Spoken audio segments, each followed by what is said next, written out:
መጽሐፍ ቅዱስን በወፍ በረር ጀምረናል እየጨረስን ነው። አሁን የታሪክ መጽሐፍት የሆነውን 12ኛ ከታሪክ መጽሐፍ ወይንም በመጽሐፍ ቅዱስ ከዘፍጥረት ደግሞ 17ኛ የሆነው መጽሐፍ የአስቴርን መጽሐፍ ጀምረናል። ዋና ታይትል አድርጌ የሰጠው ስውሯ የእግዚአብሔር እጅ፣ የተሰወረ እጅ the hidden hand of God። ምክንያቱም ባለፈው እንደተናገርኩት መጽሐፈ አስቴር ላይ የእግዚአብሔር ስም አልተጠቀሰም፣ አልተጠራም። ስሙ የለም፣ ስራው ግን አለ፣ እጁ ግን አለ። በዚህ ሁሉ ታሪክ መካከል የሚሰራውን እጁን ሪሊ በወፍ በረር አይተን ነበር እና ዛሬ አንድ 5 ነገሮችን ነው ማነሳው።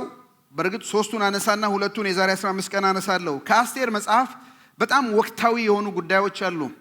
ኮንቴምፖራሪ ኢሹስ የኢትዮጵያንም ቤተክርስቲያን የአሜሪካንም ቤተክርስቲያን የሚገዳደራት 5 ዋና ዋና ነገሮችን አግኝቻለሁ። ከነዚህ ከ5ቱ ካራክተርስ ዋና 5 ባህሪያት አሉ እዚህ መጽሐፍ ላይ እንደምታዩት። የመጀመሪያ ንጉስ ጠርሲስ የሚባል ጠርክሲስ፣ የሱን ሞቅታ ብያለሁ። አልኮል ስለ መጠጥ እናወራለን ዛሬ።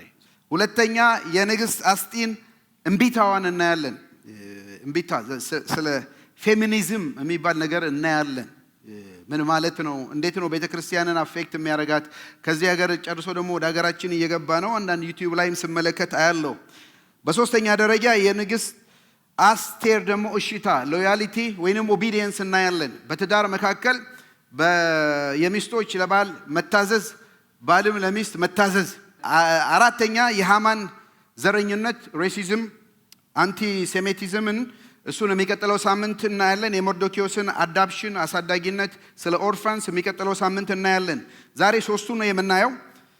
የንጉሱን ሞቅታ፣ የንግስት አስጢን እምቢታ፣ የንግስት አስቴርን እሽታ። እነዚህ 3ቱ ነገር እናይና የሃማን ዘረኝነት፣ ስለ ሬሲዝም ምድርን ሁሉ ስለጨረሰው ሬሲዝም፣ ስለ አዳፕሽን አብረን እናወራለን ማለት ነው። ዛሬ እነዚህ 3ቱን ቶሎ እንይ ከሰዓታችን አኳያ።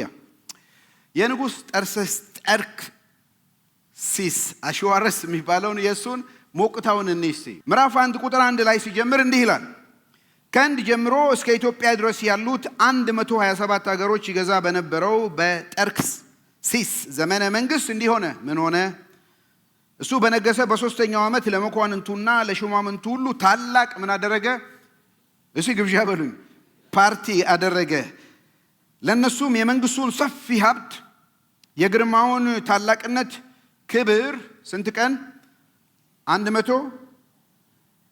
180 ቀን ነው እንደሚለው 180 ቀን ልክ ነው። 150 ቀን መስሎኝ ነበር። 180 ቀን ስንት ወር ነው? 6 ወር አሳያቸው። 180 ቀኑ ካለቀ በኋላ ምዕራፍ 1 ቁጥር 5 ንጉሱ በሱሳ ግንብ ለነበሩት ከትንሽ እስከ ትልቅ ላለው ህዝብ ሁሉ በቤተ መንግስቱ ውስጥ ዙሪያ በአትክልት በተከበበው አደባባይ ሌላ ስንት ቀን? 7 ቀን የፈጀ ግብዣ አደረገ። ይሄ ግብዣ በምን ይለያል? ቁጥር 7 የወይን ጠጅ አንዱ ከሌላው ልዩ በሆነ የወርቅ ዋንጫ ይቀርብ ነበር።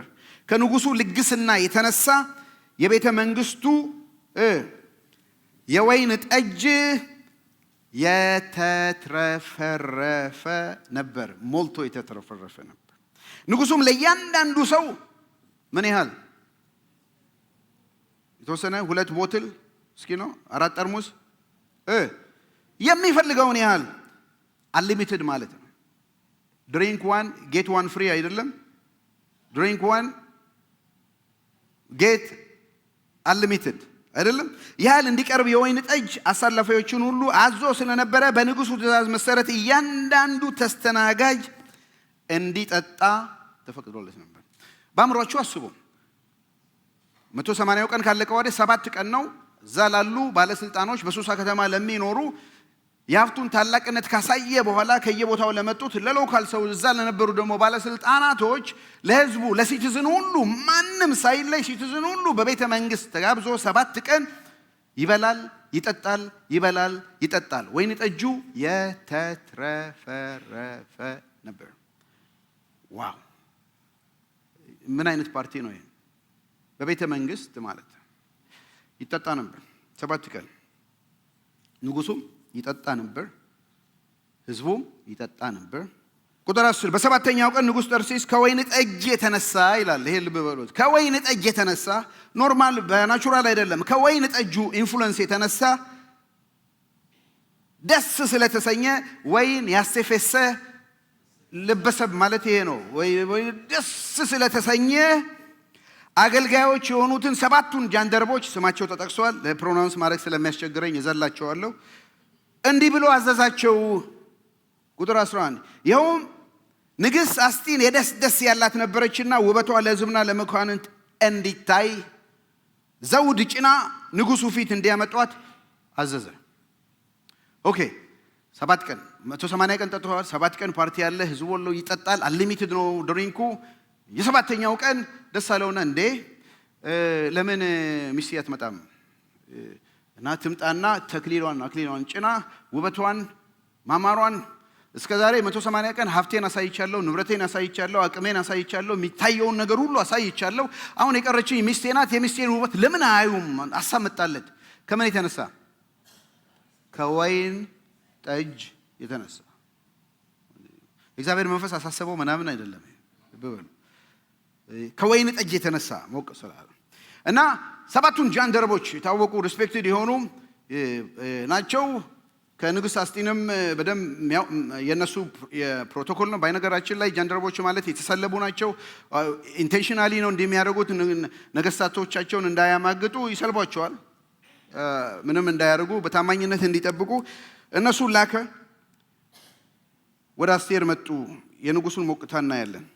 ለኢትዮጵያ ቤተክርስቲያን አማኞች አሁን ማወራው ለወንጌል አማኞች ለኛ የዛሬ 20 30 ምናልባትም 10 ዓመት ኢሹም አልነበረም፣ ወሬም አልነበረም። ማንም እንዳውም እንጠጣለን ብትሉ አንተ ጴንጤ አይደለህም እንዴ ነበር ሚሉን አይደለም የምትባሉት። እና ለኛም ፓርቲ ሲያዘጋጁ የጴንጤ ግብዣ ብዙ ገንዘብ አይጨርስም፣ ኮካኮላ አምቦዋ ካለ በቂ ነው ነበር ምን ባለው ያኔ። ዘንድሮስ አትስከር እንጂ ጠጣ ነው የተባለው በሚል ነገር ዛሬ አሁን ሜዲያውን ፌስቡኩን ምናምን የሞላ ነገር አለ። ያው አንዳንድ ነገር እንዲህ እኛ አክራሪ ነን የኢትዮጵያ ወንጌል አማኞች አክራሪ ነን እንደዚህ በሚባል ነገር እየተነሳ ማለት ነው። ግን የቱ ጋ ነው ልክ ሲበልክም ጠጣ ሲባል የቱ ጋ ነው ልክ? መጽሐፍ ቅዱስ ምን ይላል? መጽሐፈ ምሳሌ ምን ይላል? ስታየው በዛ በእንትኑ ሲጎመጅ ምናምን አትመኘው። ራቁት መሄድ ለማን ነው? መደብደብ ለማን ነው? ምናምን አላነበቡትም። ምሳሌ የለም። ግን ሌላው ቢቀር ይሄን ላንብብላችሁ።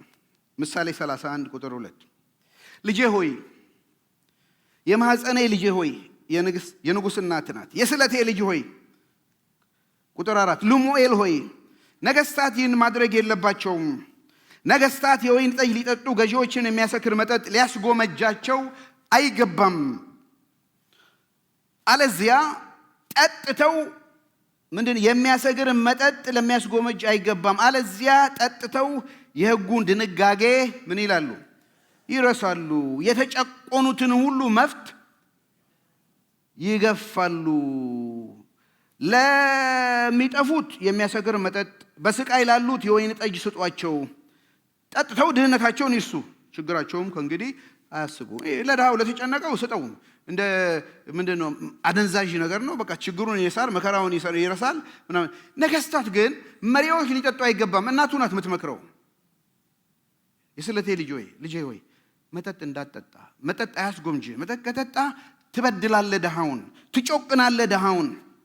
አያስጎምጅ፣ አትመልከተው ብላ የምትመክር እናት ናት ለልጁ።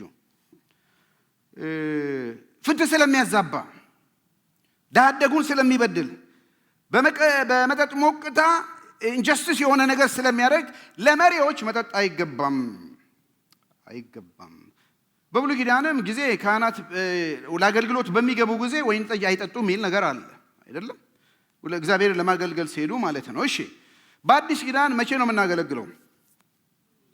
ሁልጊዜ ነው አይደለም? ሁልጊዜ ነው። እኛ እንደውም ቤተ መቅደሱ ማን ነው? እኛ ነን። ስለዚህ አገልግሎት ህይወታችን ሁሉ ነው። ስለዚህ በቃ በአገልግሎት ጊዜ አጠጣ ከተባለ ሁሉም አገልግሎት ጊዜ ነው፣ ህይወታችን ነው፣ ቤተ መቅደሱ ነው። ልናበላሸው አይገባም።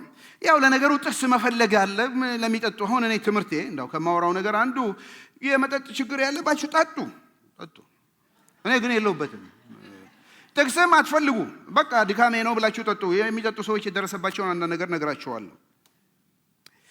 መጽሐፍ ቅዱስ ሲተረጉሙ ሁለት አይነት አተረጓጎም አለ። አንዳንድ ሰዎች ምን ይላሉ? ያልተፈቀደ ነገር ሁሉ ተከልክለዋል ብሎ የሚያምኑ አሉ። ያልተፈቀደ ነገር ተከልክለዋል ብሎ የሚያምኑ አሉ። ያልተፈቀደ ነገር ተከልክለዋል። ሁለተኛው ደግሞ ያልተከለከለ ነገር ተፈቅደዋል ብሎ የሚያምኑ አሉ። ምን ልዩነት አለው ነው የምትሉኝ? ለምሳሌ በትራፊክ እንወሰዳችሁ። አሁን ስትነዱ ራይት ተርን ይቻላል አይቻልም? ይቻላል። የማይቻለው መቼ ነው? ያ ኖ ተርን ኦን ሬድ ሚል ከተገኘ ተከልክሏል አይደለም? ስትሄዱ በቀይ መታጠፍ አይቻልም የሚባል ጽሑፍ ካለ ተከልክሏል። ግን ያ ጽሑፍ ከሌለ ምን ሆኗል? ያልተከለከለ ነገር ሁሉ ተፈቅዷል ብለን እንሄዳለን። እና መጠጣት የሚፈልጉ መስከር መጠጣት ተፈቅዷል? አይ አልተፈቀደም፣ ስለዚህ ተከልክሏል የሚሉ አሉ። ተፈቅዷል ብሎ ነው የሚጠይቁት መስከር። ኦኬ። ሌሎቹ ግን መጠጣት ወይንም መስከር ተከልክሏል ብሎ ይጠይቃሉ። ሲጀምሩ ተከልክሏል ይሄ ነገር በመጽሐፍ ቅዱስ ይጀምራል። አይ አልተከለከለም ሲባል ስለዚህ ተፈቅዷል። ከየት ነው የምትጀምሩት እናንተ? አሁን ስትጀምሩ አቲቲዩዳችሁ ስለ መጠጥ ስታስቡ መጠጥ ተከልክሏል ንገሩኝ። ኧረ ጉድ አለ። መጽሐፍ ቅዱስ ላይ መጠጥ ተከልክሏል? አልተከለከለም። ተባረክ። ስለዚህ ተፈቅዷል። እሺ፣ ሌላው ጥያቄ መጠጥ በመጽሐፍ ቅዱስ ተፈቅዷል? አልተፈቀደም። ስለዚህ ተከልክሏል። የትኛው ናችሁ እናንተ? የፈለጋችሁበት ሁኑ፣ ችግር የለብኝም። ግን መጠጥ የሚያመጣውን ላሳያችሁ እወዳለሁ ማለት ነው። መጠጥ የሚያመጣውን ይሄ ሰው ሞቅ አለው፣ ሰከረ። ልኩ የት ጋ ነው? የመጠጥ ልኩ የት ጋ ነው? አንድ ሁለት ውሰድ። በአንድ በቤተ ክርስቲያን ታሪክ ጊዜ አንድ ፖፕ ወይንም አንድ አገልጋይ ፈቀደና አንድ እንትን ይፈቀዳል ተባለ። አንድ ካፕ ወተት ትችላላችሁ ብሎ ለቤተ ክርስቲያኑ ተናገረ። ህዝቡ አሜን ብሎ ወጣ እና ካፑ ምን ያህል ነው? አንድ ካፕ ተፈቅዷል። 8 ወንዝ ነው፣ 16 ነው፣ 36 ነው፣ 40 ነው። ስለዚህ ፓስተሩ ወይንም ፖፑ አንድ ፈቅዷል። ይሄንም ያህል ደንበጃን ነው የሚባለው። ይሄንም ያህል አድርገው አንድ ናት እኮ እያሉ ይጠጡ ነው። እና በህግ እኮ መጠጥ ማስቆም አይቻልም ከሚገባው ጋር ማለት ነው። እና አንድ ተፈቅዷል። እሺ አንዷ ስንት ናት መጠኗ? አይደለም በ2016 ነው። ፓስተር ቴሪ ኖብል ይባላል። እዚሁ ሳውዝ ካሮላይና ያለ የተነሳ ወጣት አገልጋይ ነው። ብዙ ቸርቾች ፕላን ተደርገዋል። ሜጋ ቸርች ፓስተር ነው። እስከ 10 በላይ የሆኑ ሳተላይት ቸርቾች አሉ። የዛ ቸርች አገልጋይ ነው። ወጣት ነው። ቸርቹ በጣም እያደገ ነው ያለው። ያው በሳተላይት ታውቃላችሁ፣ ፍላት ስክሪን ፓስተሮች ታውቃላችሁ አይደል? እዚህ የሚሰብኩና በየቦታው ስብከታቸው እየሄደ ማለት ነው። እንደሱ አይነት ሰው ነው። በኋላ ትንሽ ያው ቸርች ፓስተር ስታረጉ እኮ ችግር አለ፣ ነገር አለ አይደል? ትንሽ ነገር ምናምን ከዛ ምናምን ዲከንስ ምናምን ሲረብሹት አንጎሉ ሲዞር ትንሽ ቀመስ ያደርጋል። ይሄ ስትረሱን ሪሊቭ የሚያደርግበት መጠጥ ነው። ሲጠጣ ችግሩ እየከረረ ሲመጣ መጠጡ እየጨመረ ሲመጣ ችግሩ እየከረረ ሲመጣ መጠጡ እየጨመረ ሲመጣ ከዛ አዲክሽን ውስጥ ገባ። ከዛ ሳይጠጣ መንቀሳቀስ መስበክ አቃተው። ሳይጠጣ መስበክ አቃተው። ከብዙ ስትራክል በኋላ እሱም ሪዛይን አደረገ። ከቸርቹም ፋየር ሆነ። ኒው ስፕሪንግ ቸርች ይባላል። ዲሲፕሊን ሆነ። በ2016 ትንሽ 3-4 ዓመት ያው በጥሩ ሱፐርቪዥን ውስጥ እንዲቀመጥ በሳይካትሪስት በካውንስል ተደርጎ ሪከቨር አረገ፣ ሪስቶር አረገ። ግን ወደ ዋናው ቸርች ባይዘው መመለስም አልቻለም። እሱ ደግሞ ሲለቅ ስካንዳሉ ሲፈጠር ቸርቹ ኦልሞስት ብዙ ቸርቾች በራቸውን ዘግተዋል። በየሲኒማ ቤቱ በየምናምን ስለሆነ ተከራይተው የሚገናኙ ሳተላይት የሚባሉ ቸርቾች፣ ዋናው ቸርችና የተወሰኑት ብቻ ሰርቫይቭ አድርገዋል። ከዛ ሲመለስ ግን ሌላ ቸርች ፕላንት አደረገ። የቸርቹን ስም ታውቃላችሁ? ሰከንድ ቻንስ ቸርች ይባላል። ሰከንድ ቻንስ ቸርች ደስ አለኝ። በአንድ በኩል ማለት ሰከንድ ቻንስ ሁላችንም ሰከንድ ቻንስ እያገኘን ነው። ከዛውን ፉሊ ሪከቨር አድርጓል። ከአዲሽኑ ነፃ ወጥቷል። ሄልፕ አገኘ እና በቸርች ፕላንት አድርጎ አሁን እያደገ ነው። እንደ መጀመሪያውም ባይሆን ማለት ነው። ጥሩ ነው። ደስ የሚል ነው። ሰከንድ ቻንስ ያስፈልጋል ሁላችንም። ያው የኔ ሜንተር አለ ወንጌላዊ እንዳለ ገብረ መስቀል ይባላል። አዲስ አበባ ባይብል ኮሌጅ የሚባል ኤቢሲ ያስተምራል።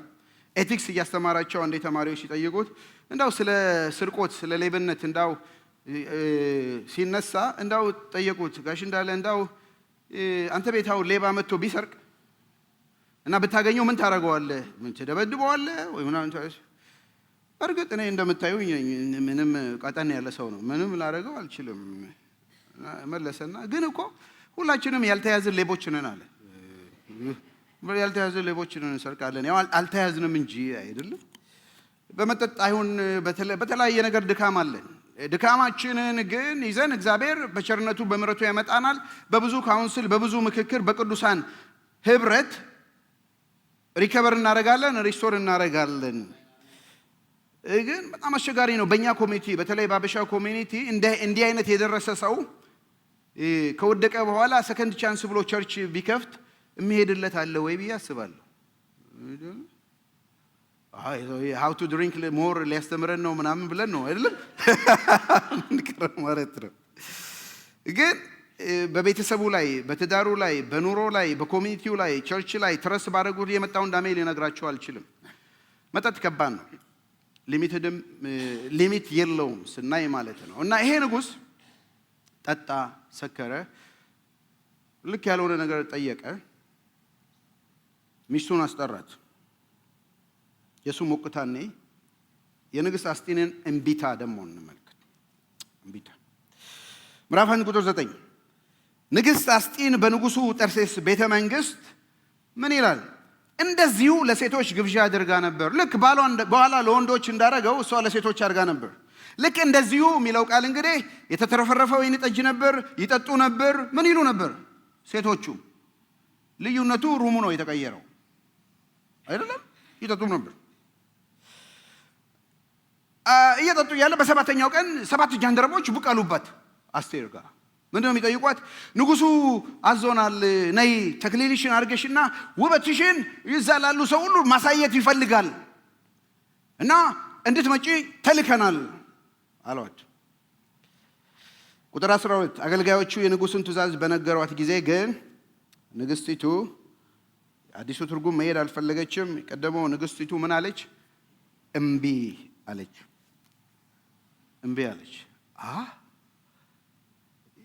ንጉሥን እምቢ ማለት ይቻላል ወይ? እምቢ አለች።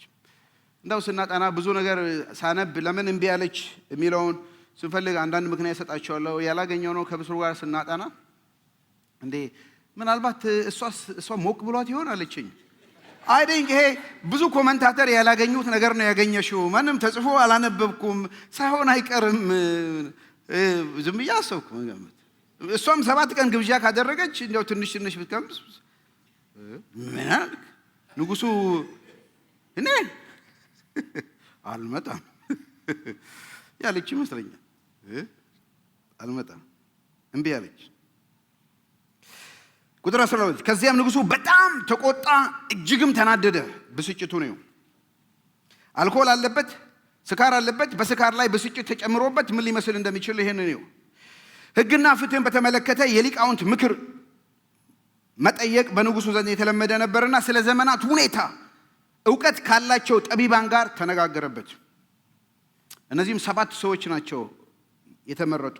7ቱ የፋሬስና የሜዶን መኳንንት ናቸው። በንጉሡ ዘንድ የተለየ ስፍራና በመንግስቱ አመራር ውስጥ ከፍተኛ ቦታ ያላቸው የመንግስት ትልቅ ባለስልጣናቸውን አማከረ። ቁጥር 15 ንጉሡም በጃንደረቦቹ በኩል የተላከበትን የንጉሡን ጠርሴሲስ ትእዛዝ ስላልፈጸመች በሕጉ መሰረት በንግሥት አስጢን ላይ ምን መደረግ አለበት አለ። ተናደደ፣ ተበሳጨ። አገሩ ሲዝኑን የሚያውቁ ትልልቅ መሪዎች ማለት ነው 7 መሪዎች ጋር እነሱ መጣና ጎበዝ ምን ላርጋት ይችን ሴት አለ። ምን ላርጋት? እነዚህ አዋቂዎች ናቸው። ተሰበሰቡ። እዩ ዋናው መሪያቸው ሙሙካ ይባላል። ቁጥር 16 ከዚያም ሙሙካ በንጉሱና በመኳንንቱ ፊት እንዲህ ሲል መለሰ። ንግሥት አስጢን የበደለችው ንጉሱን ብቻ ሳይሆን መኳንንቱን ሁሉና በመላው የንጉሥ ጠርሴስ አውራጃ የሚኖሩትን ሕዝብ ጭምር ነው አለ። እና ሰዎች የሆነ ሲከፉ የሚያባዙት አለ አይደለም፣ የሚያጋንኑት ምናምን አንተን ብቻ አይደለም የበደለችው የጠቅላላ የ127 አገር ነው ሕዝቦችን ነው የበደለችው። ቁጥር 17 ይህ የንግሥቲቱ አድራጎት በሌሎች ሁሉ ዘንድ ስለሚሰማ ሚስቶች ባሎቻቸው ምን ያደርጋሉ? አንብቡልኛ እንደ ሚስቶች አንብቡ። ባሎቻቸው ምን ያደርጋሉ? ይንቃሉ። ንጉሥ ጠርሴስ ንግሥት አስጢን ወደ እሱ እንድትመጣ ቢያዛትም እሷ ግን መሄድ አልፈለገችም ይላሉ። ይሄ ነገር የሚጋባ ነው፣ ኮንታጀስ ነው ይላሉ። ቁጥር 18 በዛሬቱ ዕለት የንግሥቲቱ አድራጎት የሰሙ የፋሬስና የሜዶን መኳንንት ሚስቶች ለንጉሱ መኳንንት ሁሉ በዚህ አይነት ሊመልሱ ነው። ልክ እንደ አስቴር ዋናዋ እንደዛ ከመለሰች ሌሎች ይመልሳሉ። እንዲህ ከሆነ ደግሞ ማብቂያ የሌለው ንቀትና ጠብ ይፈጠራል አሉ። ኮንክሉዥን ነው አያችሁ። ማብቂያ ይሄ ነገር ከተጀመረ የትም ቦታ ማናስቆመው ንቀት በባልና በሚስት መሃል ይፈጠራል አሉ። እውነት ሐሰት የሚለው ለእናንተ ተዋለሁ። ማብቂያ የሌለው ነገር ይፈጠራል። ስለዚህ ባጭሩ መቀጨት አለበት አሉ። ውሳኔያቸው ነው።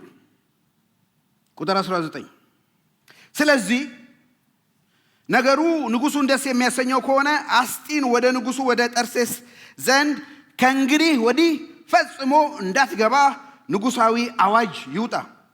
ይህም የማይሻር ሆኖ በፋሬስና በሜዶን ሕጎች ይጻፍ።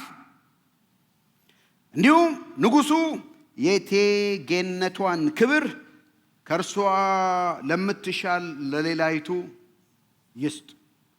ከዚያም የንጉሱ አዋጅ በሰፊው ግዛቱ ሁሉ ሲነገር ከትንሽ እስከ ትልቅ ያሉት ሴቶች ሁሉ ባሎቻቸውን ያከብራሉ።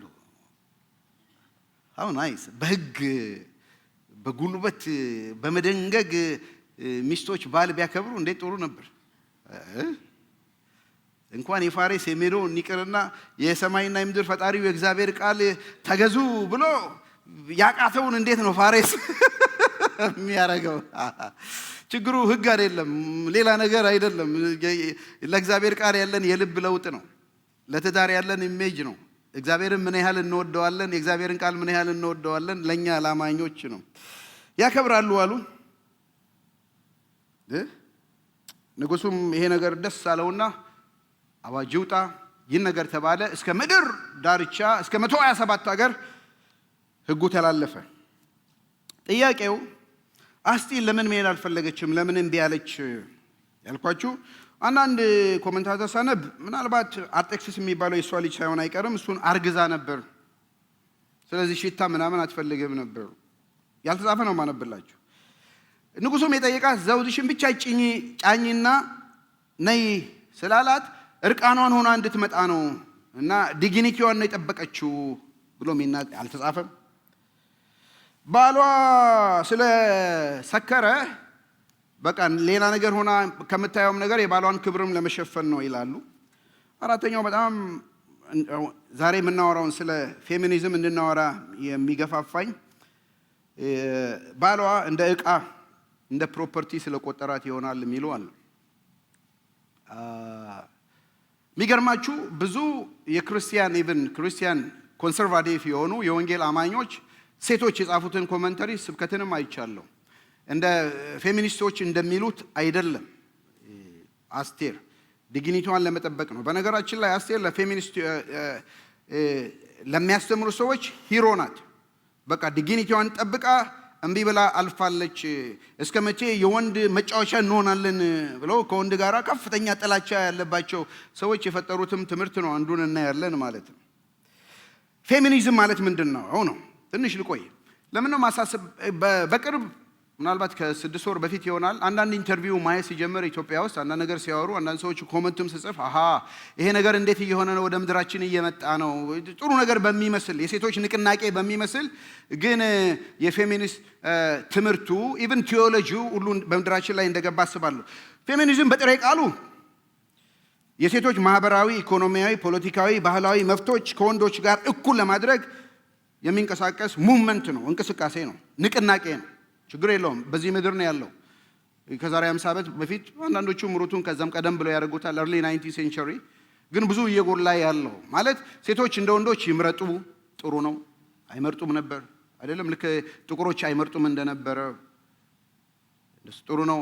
ሴቶች እና ወንዶች እኩል ስራ እየሰሩ ለወንዶች በሰዓት 10 ብር ሲከፈል ለሴቶች 5 ብር ይከፈል ነበር። እንዴ እኩል ከሰሩ እኩል መከፈል አለበት። ጥሩ ነው። በጣም መሰረታዊ ነገር ነው።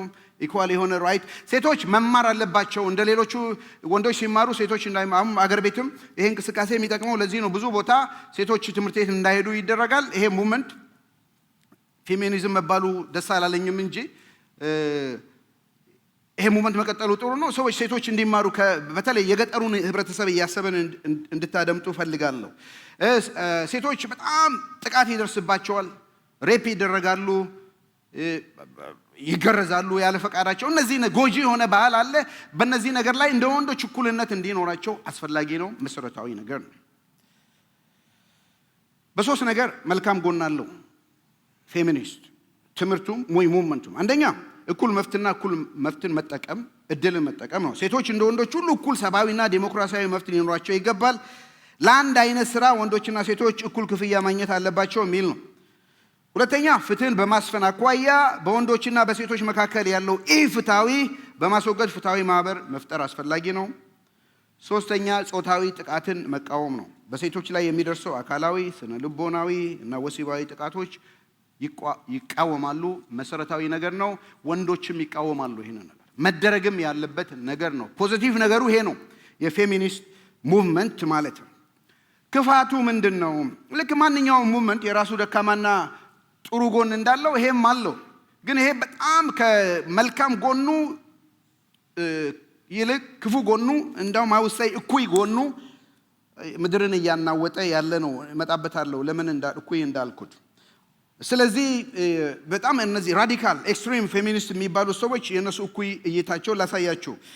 አንደኛ ወንዶችን በጅምላ መጥላት ነው። ወንድ የሚባል ነገር ያስጠላቸዋል። በቃ ዶሚናንት ይሄው ወንዱ ካልቸር ነው፣ የወንድ እንደዚህ ነው፣ የወንድ እንዲህ ነው፣ ወንድ ነው እንዲህ የሚያደርገው እና ከፍተኛ የሆነ የወንድ ጥላቻ አለ። ወንዶች በሙሉ እንደ በዳይ ጨቋኝ ወይንም የሴቶች ጠላት አድርገው መሳል ነው። ሴቶች ለሚገጥማቸው ተግዳሮት ወይንም ፈተና ሁሉ ተጠያቂው ወንዶች ብቻ እንደሆኑ ያምናሉ። እነሱ የሰሩት ስራ ነው ለኛ የተረፈው ከሚል አኳያ። ሁለተኛ የትዳርና የቤተሰብ ተቋምን በጣም ይቃወማል፣ ያጠላላል። ትዳር ወይም እናትነት የሴቶች ባርነት አድርገው መመልከት ነው። ይህ አሳዛኝ ነገር ነው። እንዴ እንጋባለን፣ እናገባለን፣ እሱ ያስወልዳል፣ እኛ ነን የምንወልደው፣ እኛ ነን የምናረግዘው፣ እኛ ነን የምናጠባው፣ እኛ ነን ከስራ የምንቀመጠው፣ እኛ ነን። ጠላትነትን ይጭራል። በሌላ በኩል ደግሞ በራሳቸው ፍላጎት ዲሰንት የሆኑ ሴቶች ትዳር አግብተው ወልደው ልጅ ሲያሳድጉ እንዳልተማሩ አይደለም እንዳልነቁ እንደተጨቆኑ አድርገው ይገምታሉ። እናትነትን ያጠላላሉ። በጣም አሳዛኙ ልብ እንድትሉ የምፈልገው ሴቶች በራሳቸው የፈለጉትን ነገር የመወሰን ነፃነት ሊኖራቸው ይገባል። ማንም ወንድ ዲክቴት ሊያደርጋቸው አይገባም። በራሳቸው ህይወት ላይ መምረጥ ያለባቸው። ካረገዘች ልጁን ማስወጣት ማስቀጠል የራሷ ውሳኔ ነው እንጂ የማንም ሰው የውጭም የወንድም ይሁን የእግዚአብሔርም ይሁን የሃይማኖትም ይሁን ሃይማኖት ራሱ በወንዶች ዶሚኔንት ስር ያለ ስለሆነ ማንም ነፃነት የለውም። አቦርሽንም ቢሆን የማውረድ የራሷ አካሏ የራሷ ነው። በራሷ አካሏ ላይ አምላክ ናት ብለው ነው የሚያስተምሩት። መፍታት፣ ጾታ መቀየር፣ ሴት በአካሏ ላይ የፈለገችውን ነገር ይሄ ከእግዚአብሔር ከፍጥረት ጋር የሚጣረር ነው። ሶስተኛው ከባዮሎጂ ጋር የሚጣላ ሆኖ አግኝቼዋለሁ። ለምንድን ነው ጊዜ ማጠፋው? ይሄን እየመጣ ነው። በተለይ ወራጆች ደግሞ አደ ፓረንት አሁን የፌሚኒዝም ሙቭመንት ልክ እንደ ሬሲዝም ሙቭመንት እንደ ሌዝቢያንና ሆሞሴክሹዋል ሙቭመንት ማይኖሪቲ ናቸው በሚባል ሰበብ የኛ ልጆች ሐሳባቸው ክፍት ስለሆነ ይሄንንም ማቀፍ ነገር ጸባይ ስላላቸው ማለት ነው። እና ባዮሎጂካል ነገርን ደግሞ ይጣረራል። በወንዶችና በሴቶች መካከል ያለው ልዩነት የተፈጥሮ ወይንም የስነ ህይወት ባዮሎጂካል ዲፈረንስን ልዩነት የለውም ብሎ እስከ ማመን ድረስ ማለት ነው። ወንድ በምንም አይነት ከሴት አይበልጥም፣ ሴትም በምንም አይነት ከወንድ አታንስም። ግን የሴቶች ተፈጥሯዊ ሁኔታ እንዴት ነው? እርግዝና፣ በወሊድ ጊዜ ማጥባት፣ ይሄ ወንድ ይችላል እንዴ? አይችልም። ከሁሉ በላይ ዋናው ሐሳብ ይሄ ነው። ፌሚኒዝም ሙቭመንት ከጀመረ በኋላ ፌሚኒስት ቲዮሎጂ የሚባል ተጀምሯል። እነዚህን አሁን ክሬት ያደረጉት ክርስቲያንን ባዮች ኦፍ ኮርስ ሊበራል ክርስቲያኖች ናቸው። ፌሚኒዝም ቲዮሎጂ ዴቨሎፕ አድርገው የሴቶችን እኩልነት ማለት ነው እና እግዚአብሔርን እንደ ሴት መጥራት። እነዚህ እግዚአብሔር እኮ አንተ እሱ እያሉ ያመጡት በወንድ ዶሚኔን ስር ያሉ ናቸው።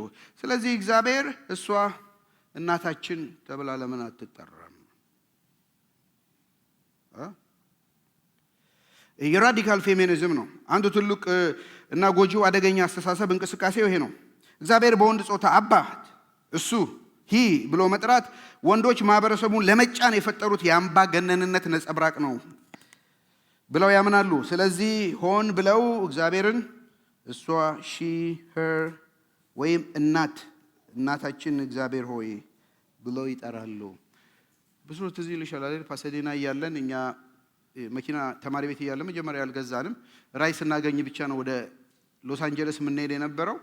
ራይ ከሌለን እዛው አካባቢ ወክ አድርገን ከትምህርት ቤቱ ወኪንግ ዲስታንስ ያሉትን ቸርቾች እንጎበኝ ነበር። ብዙ ቸርች፣ የተለያየ ቸርች ሄደናል። ጥሩ ኤክስፒሪየንስን ያገኘሁት እንግዲህ ዛሬ 26 ዓመት መሆኑ ነው። የሚገርም እና አንድ ቀን እንዲሁ አይተን እዚህ ቸርች እኮ ኔክስት ታይም እንመጣለን ብለን ገባን።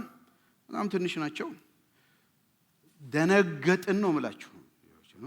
በካና አባታችን ነው ጸሎት ምናምን ይጸልይ አወር ፋዘር ኢን ሄቨን የሚባለው አወር ማዘር ኢን ሄቨን ምናምን ሲል ትክክል ነው የሰማሁት ሚስቴ ምናምን አወር ማዘር ኢን ሄቨን ሲሉ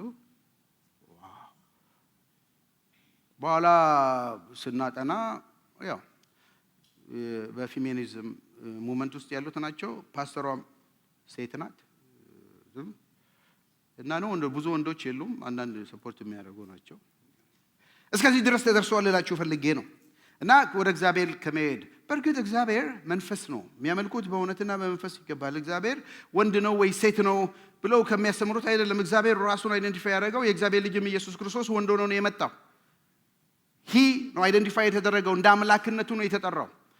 እና ለዚህ ለወንድ ያላቸው ጥላቻ በጣም ስለገነነ እግዚአብሔርንም ሴት በማድረግ የሚነሳ አለ።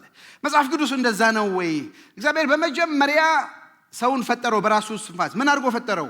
ወንድና ሴት አድርጎ ፈጠራቸው። አዲስ ኪዳንም ሲመጡ ባሪያ የለም፣ ጨዋ የለም፣ ሴት የለም፣ ወንድ የለም። ሁሉም በክርስቶስ ኢየሱስ ምንድን ነው? አንድ ነው።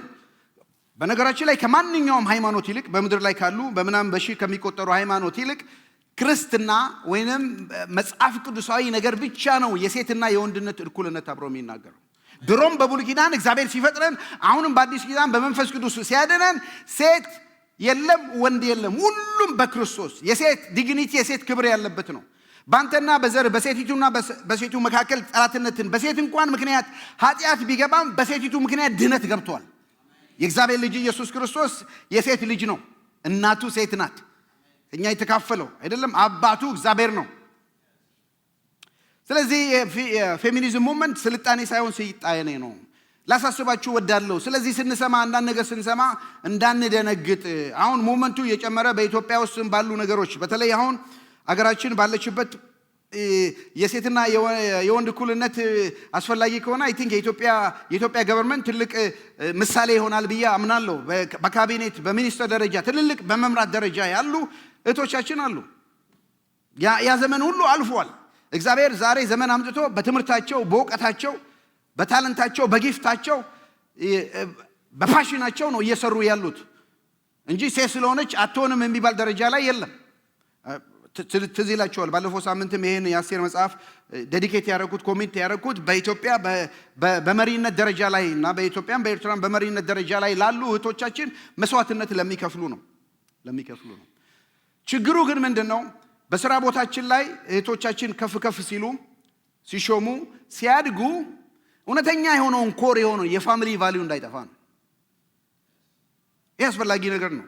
ቆም ልበል እህቶቻችን፣ እኔ 4 ሴቶች አሉ በህይወቴ ላይ በጣም የሴትን ርህራሄ የእናትነትን ርህራሄ እንድለምድ ያደረጉ ነው። የመጀመሪያው እናቴ ናት፣ ወላጅ እናቴ። ሁላችንም እንዳለን ምሕረትን ርህራሄ ለልጆች መራራትን 13 ልጆች ወልዳለች። 2 ጊዜ መንታ ወልዳለች። በመንታ ወልዳ በመንታ ጨርሳ 11 ነው የወለደችው። 13 ልጆች ከ13ቱ ስንት ነው? 5ቱን ቀንሼ 8 አለኝ ምናምን ብያለሁ። 8 አለን፣ 5ቱ ሄደዋል በተለያየ ጊዜ ማለት እና ልጆች እያለን ቤቱን መኪናው ፊት ለፊታችን አስፋልት መንገድ ነው። መኪና ሲል ወይኔ ልጅ አንዱ መቁጠር ትጀምራለች። የትኛው ነው አንተ ገብተሃል ምናምን ስትል እንትና የአንዱ ልጅ ጠራና ውጪ ነበር ምናምን እላታለሁ። እሱ ጋር አጠገባችን ነው ያለው። የማናችንም እናት አይደለም እንደዚህ ርህራሄ አለ። ከዛ ታላቅታችን ወደ ጌታ ለመምጣት ትልቅ ተጽዕኖ ያመጣች በህይወቴም ላይ አንዳንዴም አስፈላጊ ሆነ ግብ ጌታ ለምን አትቀበልም ብላ ምናምን ለመደባደብ የሞከረች እህቴ ያለች እናትነት አለ። ከዛ ላለፉት 27 ዓመት ከእናቴም ጋር ከማንም ከኖርኩ በላይ ከሚስቴ ጋር እየኖርኩ ከብስሩ የእናትነትን ፍቅር ራይ አይቻለሁ። ላለፉት 22 ዓመት ደግሞ ከልጄ ከሄዲ ከአራተኛው ሴት በዚህ ሁሉ ተከብቤያለሁ። የእናትነትን ውበትን አውቃለሁ፣ እረዳለሁ። ጸሎቴም ጸልያለሁ። የኢትዮጵያ ቸርች ያለ እህቶች ምን ትመስላለች መገመት ይቻላል። እቺ ቸርች እንኳን እህቶች አሁን እዚህ ያሉት እህቶች ሁሉ አገልግሎት ቢያቆሙ እቺ ቸርች ምን ትመስላለች? ልክ ነው። የወንዶች ጉዳይ ማንፈታው ችግር ነው። ጥላችሁብን የምትሄዱት ማለት ነው። ግን እህቶቼ ስሙኝ፣ ከአስቴር የምንማረው ይሄንን ነው። እምቢታ ጥሩ አይደለም፣ ብዙ መስዋዕትነት ያስከፍላል። ስለዚህ እህቶቼ ባሎቻችሁን በእውቀትም በትምህርትም ብትበልጧቸው፣ እናንተ ፒኤችዲ ምናምን ቢኖርባችሁ እሱ ኤዲኤችዲ ቢኖረው ዲግሪ ማለት ነው፣ በገንዘብ ብትበልጧቸው፣ ኢንከም ጀነሬት በማድረግ እናንተ ከምትሰሩት እሱ ከሚሰራው 10 እጥፍ ብትበልጧቸው፣ አስፈላጊ ከሆነ በቁመትም በውፍረትም ብትበልጧቸው፣ በምንም ነገር ብትበልጧቸው ባሎቻችሁን አክብሩ። የቤቱ ወግ እግዚአብሔር የደነገገውም የመጽሐፍ ቅዱስ ወግ ይሄ ነው። እዚህ ቤቱ ችግር ሲኖረው ነው እና እውነተኛም ደግሞ ከቨሬጅ እውነተኛ ሰብሚሽን። ምክንያቱም ለጌታ ብላችሁ ታዘዙ ነው የሚለው። ለጌታ ብላችሁ በሱ ነው የሚመጣው። ለጌታ ብላ ለሱ አይደለም።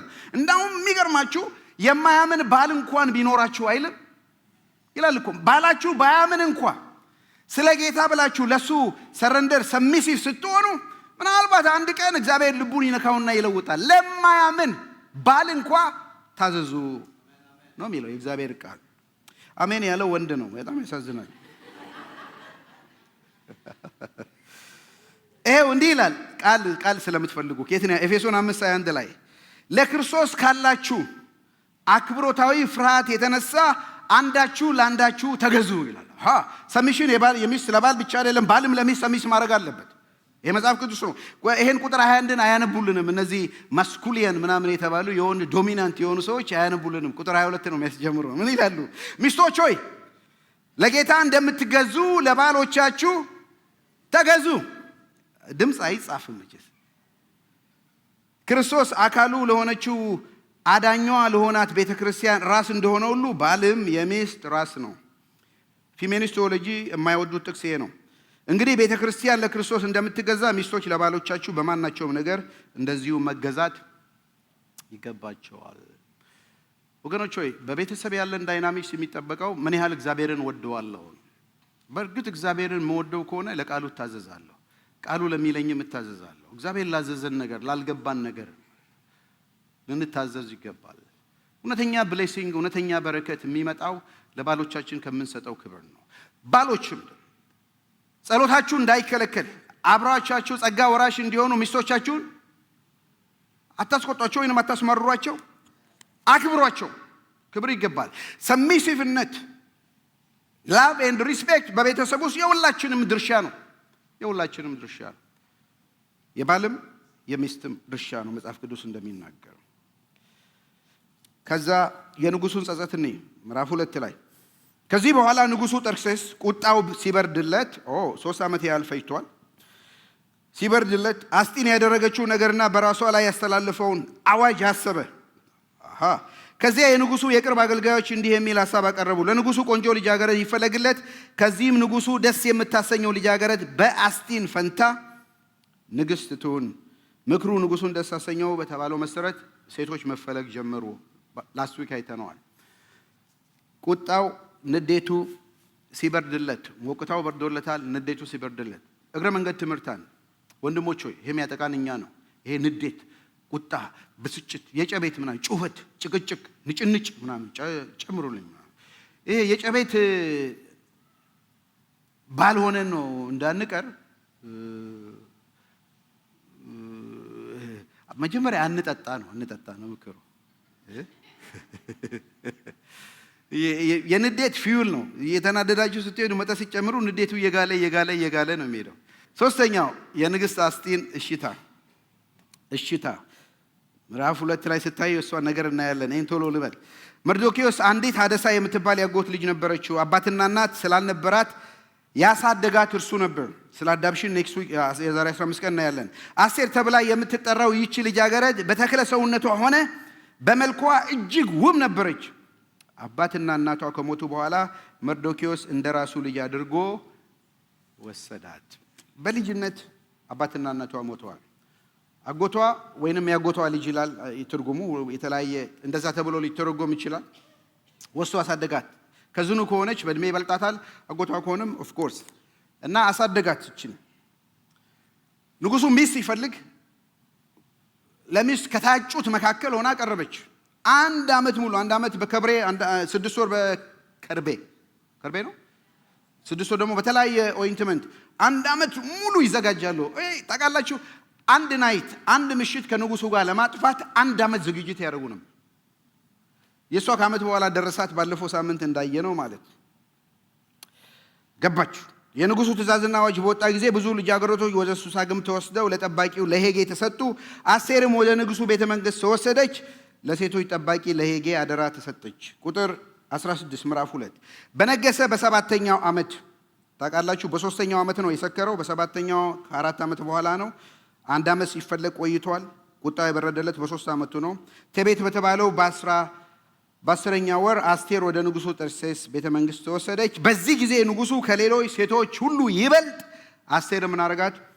ወደዳት። የእግዚአብሔር ስውር እጅ ተመልከቱ። ከሌሎች ደናግል ሁሉ ይልቅ በእርሱ ዘንድ ሞገስ መወደድ አገኘች። ስለዚህ የቴገነት ዘውድ በራሷ ላይ ጫነላት። በአስጢን ፈንታ ንግሥት አደረጋት። ክብር ለእግዚአብሔር ይሁን። ከዚህ ሁሉ እና በስተጀርባ ከአስጢን ንቀት ወይንም እምቢታ፣ ከንጉሱ ሞቅታ በስተጀርባ ሆኖ ይሰራ የነበረው የእግዚአብሔር ልጅ ለካ አስቴርን ወደዚህ ክብር ሊያመጣት ነው። ወደዚህ መንግስት ደግሞ የሚያመጣት የሚቀጥለውን ትውልድ ሁሉ ጄኔሬሽን እንድታድን እግዚአብሔር ከታሪኩ በስተጀርባ እጁ ነበረች። ክብር ለእግዚአብሔር ይሁን። ቆም ብለን እናስብ። አሁንኛ እውነቱ ይሄ ነው። በተለያየ ነገር ውስጥ ብናልፍ፣ የተለያየ ነገር በህይወታችን ቢመጣ፣ በስራ ፕሮሞት መደረግ ይሁን መባረርም ይሁን ከትምህርት ቤት መመረቅም ወይንም ደግሞ ድሮፕ አውት ማድረግም ይሁን ልጆቻችንን በሚያልፉበት በማንኛውም ሁኔታ እግዚአብሔር ከበስተጀርባ የሚሰራው ስራ አለ። ተያይዞ ለበጎ ይደረጋል እንዳልነው ነገሮችን ሁሉ አያይዞ እግዚአብሔር ለበጎ ያደርገዋል። ስለዚህ የአስቴርን እሽታኒ ምዕራፍ 2 ቁጥር 10 ላይ መርዶክዮስ እንዳትናገር አዟት ስለነበር አስቴር የት ሀገር ሰውና የነማን ወገን እንደሆነች አልገለጸችም። ይኸው አዟት ስለነበረ ታዛዥ ነበረች አስቴር። ይሄ ብቻ አይደለም። ምዕራፍ 2 ቁጥር 15 ላይ መርዶክዮስ እንደ ልጁ አድርጎ ያሳደጋት ያጎቱ የአኪባይ ልጅ አስቴር ወደ ንጉሱ ዘንድ የምትሄድበት ተራ በደረሰ ጊዜ የሴቶች ልዩ ጥበቃ ቤት ኃላፊ የሆነው ሄጌ የነገራትን እንጂ ሌላ ምንም አልጠየቀችም። አሁን ለመርዶክዮስ ብቻ ሳይሆን ዓመቱ ሙሉ ይንከባከባት ለነበረው ለጃንደረቦቹ አለቃ ለሄጌ ለሚባለው ሰው ለሱም ትታዘዝ ነበር። እሺ ባይ ነበረች። ሰሚሲፍ ነበረች። እሱ የጠየቃትን ብቻ እንጂ ሌላ ነገር አላደረገችም። የምትገርም ሴት ናት። ይሄ ብቻ መሰላችሁ? በጣም አስገራሚው ነገር ያስገረመኝ ምዕራፍ 2 ቁጥር 20 ላይ ነው። እንዳው ብታሰምሩበት ደስ ይለኛል። እህቶች፣ በተለይ እህቶች ብታሰምሩበት ደስ ይለኛል። ምዕራፍ 2 ቁጥር 20 አስቴር ግን ልክ መርዶክዮስ እንደነገራት የማን ወገንና የት ሀገር ሰው እንደሆነች ደብቃ ነበር እስከምትገልጥ ድረስ። ይህ የሆነበት ምክንያት መርዶክዮስ በሚያሳድጋት ጊዜ ታደርግ እንደነበረው ሁሉ በአንድነት አሁንም ምክሩን ትከተል ነበር። ዋው! እቺ ልጅ አስቱ መርዶክዮስ ያኔ ሲያሳድጋት ልጅ በነበረች ጊዜ መርዶክዮስ አድርጊ ሚላትን እንደምታደርግ አታድርጊ ሚላትን እንደማታደርግ መርዶክዮስን ልጅ በነበረች ጊዜ እንደምትሰማው እንደምትታዘዘው ሁሉ ያኔ ድሮ ሕፃን እያለች እንደምትታዘዘው አሁን ዘንድሮ ንግስት እያለች ትታዘዘው ነበር። ወላጆች ጋር ደግሞ ልምጣ። አባትና እናቶች ልጆቻችን ስዊት ኤሌመንተሪ ስኩል ምናምን ዳዲ ማሚ እያሉ ምናምን ይሄን አምጪ ስትሉ ጥር እያሉ የሚያመጣውላችሁ ምናምን ትዝ ይላችኋል። ትንፋሳቸው እስኪያጥ ልኳችሁ ምናምን ጉሽ እደጊ ምናምን ትላላችሁ። እናንተ እዛ ምንድነው ዳውን ስቴር እንኳን ቁጭ ብላችሁ ምናምን ቲቪ ሪሞት እዚህ ፊት ለፊታችሁ ላይ ያለ እሷን ከላይ ትሰጠሯት ብር እያለች ወርዳ ሪሞቱ ምናምን ትሰጣችኋለች ማለት። ከዛ ሚድል ስኩል ምናምን ስትደርሱ እና ሪሞት ስጠኝ እንዴ አጠገብሽ አይደለም እንዴ አጠገብህ አይደለም እንዴ ምናምን አትወስድም ምናምን ይላሉ። ከዛ ትንሽ ቆይቶ ሃይ ስኩል ሲገቡ እንዳውም ዳዲ ኬን ዩ ፓስ ሚ ምናምን ብሎ እነሱ ይጠይቋቸዋል ማለት ነው። ከዛ ምትሏቸውን አይሰሙም። አረባክ እንዲሰር ምትላችሁን ደግሞ ካለ መስማታቸው ደግሞ ችግር ሲገጥማቸው እናንተ ፓረንት ተምሮ ተበላችሁ ተጠራላችሁ አይደለም። በእነሱ ለምትተን ነው አያቃጥልም? ያቃጥላል። ወላጆች ሆነ እሺ አሁን ልመልሰው ወለኝ እንደ መሪ እንደ ፓስተር እንደ አገልጋይ ደግሞ እናንተ እንደ ልጆች ብትሆኑ እኛ ምናዘውን ድሮ ልክ አገልግሎት ሲጀምሩ እግዚአብሔር የስ ፓስተር የስ ሰር ምናምን ምን ላርግ ምናምን ትላላችሁ። ትንሽ ስትቆዩ አይ ድሮ ሰማው ይበቃል ይላል። በጣም የሚገርም ደህንነት አስተምራቸው ምን አርጋቸው አሳድጋቸው እግዚአብሔርም የጸጋ ሰጥቷቸው በተለያየ ነገር አድገው ትንሽ ከፍ ሲሉ ታፕ ላይክ ሼር የሚያደርጋቸው ምናምን ያኑና እነሱ የሰበኩ ስብከት በ10,000 በ100,000 ሲታይ እናንተ ደግሞ የሰበካችሁ 30 40 ምናምን ሲሆን አሁን ምክር ልምከር ስትሉት አይ ያንተ ምክር የት ያደርሰኛል አይደለም። በጣም ማስተር የነካችኝ ድሮ ትታዘዝ እንደነበረው አሁንም ትታዘዝ ነበር አይደለም። ይሄ ለኛ ትልቅ ትምህርት ነው። ለኔም እንዳገልጋይ ማለት ድሮ ምክር የምሰሙ የነበራችሁ ልቆምስ ያሳው መስማት ያቆማችኋላችሁ። እግዚአብሔር ጆሮቻችንን ይከፍታል። አቤቱ በሽታ መንፈስ ደግፈኝ አይደለም፣ በሽታ መንፈስ ይደግፈን። አሜን። እንደ አስቴር ያሉ እህቶቻችንን ከዚህ ቤተክርስቲያን ያስነሳ የሚሰሙ ድሮም የሚሰሙ ዘንድሮም የሚሰሙ አንዳንዴ ባይገባንም እንኳን በቃ ባንረዳውም አይውሽ ልጆቻችን በቃ ዳዲ ብለዋል ማሚ ብለዋል እኔ አልገባኝም እንደዚህ ግን በቃ ማሚና ዳዲ ላለኝ ክብር ሰማለው ብሎ ቢታዘዙ ደስ እንደሚለን እኛም እንደ መሪ እንደ ቤተክርስቲያን መሪዎች ብትታዘዙ ደስ ይለናል። ካልታዘዛችሁ ደግሞ አይበጃቸው የሚል የሆነ ቦታ አንብቤያለሁ። የአስቴር የመጨረሻ መታዘዟ ነው የመስዋዕትነት ብጠፋም ልጥፋ ቅድም ያነበብኩት። ከዚህ በኋላ አስቴር ለመርዶክዮስ እንዲህ አለች። የስኬቷ ዋና ምክንያት መስዋዕትነቷ ነው። ሂዱና ጸልዩ ለኔም ጾሙልኝ ካለች በኋላ እኔና ደንገጥሮችም እንደምታደርጉት እናደርጋለን። ይህ ከተፈጸመ በኋላ ነገሩ ምንም እንኳን ከሕግ ውጭ ቢሆን ወደ ንጉሱ ሄዳለሁ፣ ከጠፋውም እጠፋለሁ። የአስቴር ታዛዥነት እስከ መስዋዕትነት መርዶክዮስ ነው የነገራት። ደናለው ብለሽ አታስቢ እና እግዚአብሔር ደግሞ ለዚህ ቀን ነው ያመጣሽ ሲላት አሁንም ታዛዥ ሆና መስዋዕት እስከ መክፈል በቃ አንተም ጾምልኝ እጾማለሁ፣ ብጠፋም እጠፋለሁ፣ እከተልሃለሁ። ሎያል ነበረች፣ ታዘዘሃለሁ። መስዋዕትነት እንኳን ቢያስከፍለኝ በህይወቷ ነው እቺ ሴት በህይወቷ ነው ለአጎቷ ወይ ለመርዶክዮስ ሰሚሲፍ የሆነችው። ብሞት እንኳን በቃ ብጠፋም እጠፋለሁ ብላ ሄደች። እሱ በኃላፊነት አሳደጋት። ወገኖች ሆይ ታዛዥነት፣ ታማኝነት መስዋዕትነት ያስከፍላል። እንዲህ ስናረግ እንደውም ከትልቁ ከመምህራችን የተማርነው ይሄ ነው። እሱ ከደረሰበት መከራ መታዘዝን ተማረ። በመስቀል ያው ሞትን ታግሶ ስለኛ ዋጋ ከፈለ። ለአባቱ ፈቃድ እሺ አለ። የአባቱን ፈቃድ በመስቀል ላይ ያደረገ። ለሞት እንኳን ይኸው የመስቀል ሞት ሞተ። በሱ ሞት እኛ ሕያዋን ነን። በሱ መስዋዕትነት እግዚአብሔርም ከላይ ሆኖ በሱ ደስ የሚለኝ የምወደው ልጄ ይሄ ነው እሱን ስሙት አለ። ይወደው ነበር። ኢየሱስም በሕይወቱ አስቴር እንኳን ብጠፋም ልጥፋ ብላ አልጠፋችም። የእግዚአብሔር ልጅ ኢየሱስ ክርስቶስ ግን በመስቀል ላይ ሆኖ ስለኔና ስለናንተ ሕይወቱን ሰጠ። እስከ መስቀል የታዘዘ ሆነ። በሱ መታዘዝ እኛ ነፃነት አገኘን። እውነተኛ መንፈሳዊነት መለኪያው ምን እንደሆነ ታውቃላችሁ?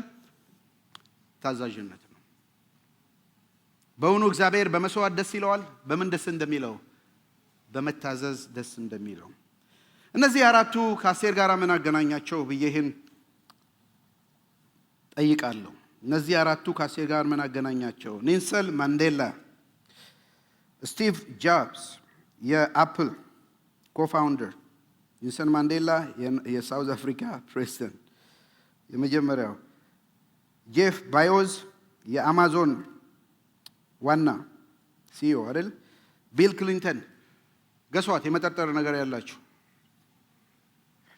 ሁሉም ኮመን ነገር ያላቸው አዳፕትድ ኪድ ናቸው። አዳፕት ተደርገዋል። ቢል ክሊንተን በልጅነቱ አባቱ ያጣው እንጀራ አባቱ ነው አዳፕት ያደረገው። ጄፍም የአማዞን እናቱ ሲንግል ሆና ቲኔጀር ሆልዳው ነው የእናቱ ባል ነው ያሳደገው ኦፊሻሊ። ስቲቭ ጃብ እናትና አባቱ ቲኔጀር ሆኖ ወልደውት ሁለቱም ላይ ያሳደጉት አልወደዱም። በሕፃንነቱ ነው ለአዳፕሽን የሰጡት። እና እነዚህ የፋሚሊ ኔማቸውን ያገኙት ባዮሎጂካሊ በወለዷቸው አባቶች ሳይሆን አዳፕት ባረጓቸው ነው። እነዚህ ነው የመሳሰሉ ሰዎች።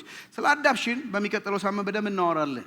እዚህ ላይ ላንሳላችሁ ከአስቴር ጋር ንጹህ የሆነ ነውር የሌለበት ሃይማኖት በወላጆች በእግዚአብሔር ዘንድ ይህ ነው። ወላጆች የሞቱባቸውን ልጆችና ባሎች የሞቱባቸውን ሴቶች በችግራቸው መርዳትና ከዓለም ርኩሰት ራስን መጠበቅ ነው።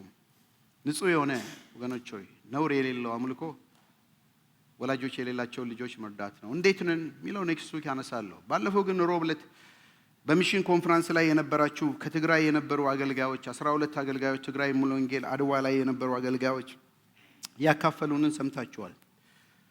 7 ቀን ሙሉ ከ150 እስከ 200 የሚደርሱ ህፃናቶች እየመጡ በቀን 2 ዳቦ ሻይ እየጠጡ ይሄዱ ነበር። አሁን ካለው ችግር ከጦርነቱ ከስራ አጥነቱ ከራቡ ጋር የተነሳ በሳምንት 2 ቀን ብቻ ነው የሚያቀርቡት። 2 ዳቦ አንድ። አገልጋዩ ሲናገር የውጭ ልጆች ብቻ ሳይሆን እኛም ጋር አገልጋዮች ከስራ ማጣት የተነሳ የአገልጋዩ ልጆቻችን ራሳቸው ከነዚህ ተቆጥረው በሳምንት 2 ነው የሚበሉት። እኛ ስንት ጊዜ ነው የምንበላው ብዬ አስባለሁ። ዳቦ ለዛው ማን ይበላል? ልጆቻችን በዚህ በትግራይ ያሉ ማታ ሳወራ አንድ ፋሚሊ የመሰከሩልኝ ልቤን አሞቀው። እዚሁ ትግራይ ውስጥ 20 እናቶችን እየረዱ ነው። አንድ ካፕልስ አንድ ቤተሰብ እና በጣም ደስ አለኝ። 20 እናቶችን በየወሩ ሰፖርት እያደረጓቸው ልጆቻቸውን ሰፖርት እንዲያደርጉ። ወገኖች ሆይ ከምንም ጊዜ በላይ አምልኳችን በስራ ይታይ ከተባለ በኢትዮጵያ ምድር ያለ ወላጅ የሚያድጉ ህፃናቶች ብዙ ናቸው።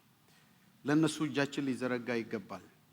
ሮብ ያልነበራችሁ ብትኖሩ በሚቀጥለው ጊዜ እንጋብዛቸዋለን ታያላችሁ። እኔ ግን ዛሬ ይሄን አጋጣሚ ነው ብዬ ስለማላስብ በእውነት በዚህ ቦታ ላሉት 20 ሺህ ብር ነው አይደለም የተባለው? 20 ሺህ ብር ነው የተባለው። አንድ ቀን ለመመገብ እስከ 150 እስከ 200 ሰው 20 ሺህ ብር ሲማን ነው የመተርጎም ጸጋ ምናምን ያለው ወደ ዶላር ሲቀየር 124 ነው። 124 ብር 150 ሰው እስከ 200 ሰው አንድ ቀን ያበላል። 120 ብር እና የአንድ ቀን ስፖንሰር ብትሆኑ አንድ ሰው 120 ብር ብትልኩ 150 ህፃን አንድ ቀን 2 ዳቦ መጥተው ዳቦውን ጋግረው ዱቄቱን ጋግረው ሰራተኛ ሁሉ ነገር ጨምሮ ነው። በነገራችን ላይ ስኳሩን፣ ዳቦውን፣ ዘይቱን፣ የሚሰሩትን የሚጋግሩትን ሁሉ ጨምሮ ሻዩን፣ ስኳሩን ጨምሮ ነው 20 ሺህ ብር ከ150 ሰው የሚደርሱ 124 ብር ለአንድ ቀን በትግራይ ያሉትን ህፃናቶች መገባለው የምትሉ እናንተ 124 ብር ለፓስተር ቸርቹስ አካውንቱስ እንዳይገባ ነው ለፓስተር ቢኒ ብትነግሩት ሰብስባችሁ ብትሰጡት እናንተም ሁለት ሆናችሁ ብትሰጡ መላክ እንችላለን። የትግራይ ልጆች ዳቦ ይበላሉ። ማን ያውቃል እዛ ከሚበሉት መካከል የዛሬ 10-20 ዓመት በዛች ምድር ወንጌልን ይዘው ለምድሪቱ መባረክ አንቺንስ ወደ መንግስቱ ያመጣሽ እንዲላለቀን እንደሆነ ማን ያውቃል? ወገኖች ሆይ እግዚአብሔር የተባረከ ምድር ውስጥ አምጥቶናል። ተረፈ ነገር አምጥቶናል። ለምን መጣን እዚህ? ለምን ያስቴርን እንማራለን? እግዚአብሔር ሁሉ ነገር አምጥቶ በስውር እጁ እየመራን ያለው ጌታ ለዚህ ቀን እንደሆነ በመድራችን ላሉ ደሃደጎች እንድንደርስ እንደሆነ ማን ያውቃል? የእግዚአብሔር ስውር እጅ ከንጉስ ተርሲስ ሞቅታ ውሳኔ በስተጀርባ ከንግስት አስጢን እምቢታ በስተጀርባ ከንጉስ አስቴር ወላጅ አልባነትና ሽታ በስተጀርባ ሁሉን ነገር ያገጣጠመው የእግዚአብሔር እጅ ነው። የእግዚአብሔር ስውር እጅ ታገኘን።